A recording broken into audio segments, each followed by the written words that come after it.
सोचिए आप अपनी जिंदगी के सबसे खूबसूरत दिन को यादगार बनाने के लिए किसी मशहूर झरने पर घूमने जाएं। चारों तरफ ऊंचे ऊंचे पहाड़ हो, घना जंगल हो, ठंडी हवाएं चल रही हो और झरने की आवाज पूरे माहौल को और भी खूबसूरत बना रही हो। लेकिन आपको जरा भी अंदाजा ना हो कि इसी जंगल में कुछ ऐसे लोग आपका इंतजार कर रहे हैं जिनके लिए इंसान की जान की कोई कीमत नहीं है। आज की कहानी बिल्कुल ऐसी ही है। ये मामला है मध्य प्रदेश के मशहूर पर्यटन स्थल पाताल पानी और उसके आसपास मौजूद मेहंदी कुंड का। यहाँ हर साल हजारों लोग घूमने आते हैं, खासकर कपल्स और ट्रैकिंग करने वाले लोग। लेकिन साल 2017 में यही खूबसूरत जगह एक ऐसी वारदात की गवाह बनी जिसने पूरे इलाके को हिलाकर रख दिया। 6 नवंबर 2017 की सुबह हिमांशु और श्रेया महू से मेहंदी कुंड घूमने के लिए निकले। दोनों बेहद खुश थे।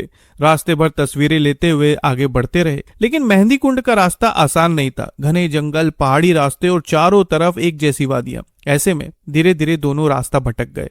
उन्हें लगा कि थोड़ी देर में रास्ता मिल जाएगा, लेकिन वक्त निकलता गया। दोपहर शाम में बदल गई और शाम रात में। अपना फोन पर संपर्क हो रहा था और ना ही दोनों का कोई पता था। उधर घर वालों की बेचैनी लगातार बढ़ रही थी। रिश्तेदारों से पूछा गया, दोस्तों को फोन किए गए, हर उस जगह तलाश की गई जहां उनके होने की संभावना थी, लेकिन दोनों जैसे हवा में गायब हो चुके थे। आखिरकार पुलिस में गुमशुदगी दर्ज हुई। इसके बाद पुलिस ने पाताल पानी, मेहंदी कुंड और आसपास के घने जंगलों में बड़े स्तर पर सर्च ऑपरेशन चलाया। कई दिनों तक टीमें जंगलों की खाक छानती रही, लेकिन हिमांशु और श्रेया का कोई सुराग नहीं मिला। धीरे धीरे 1 महीना बीता, फिर 2 महीना, फिर 6 महीना।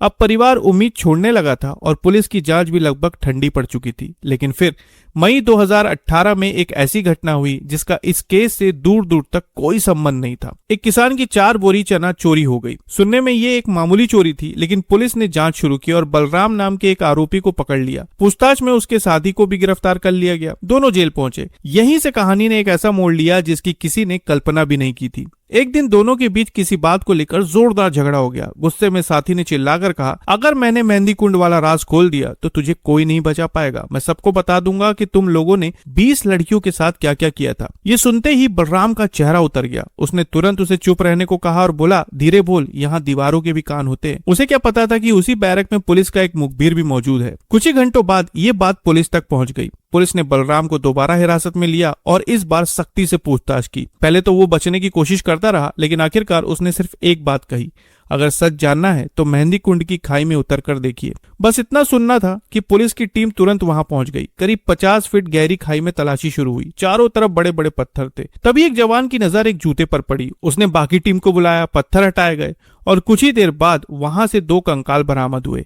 पूरा इलाका सन्न रह गया। कंकालों की हालत इतनी खराब थी कि पहचान करना लगभग नामुमकिन था।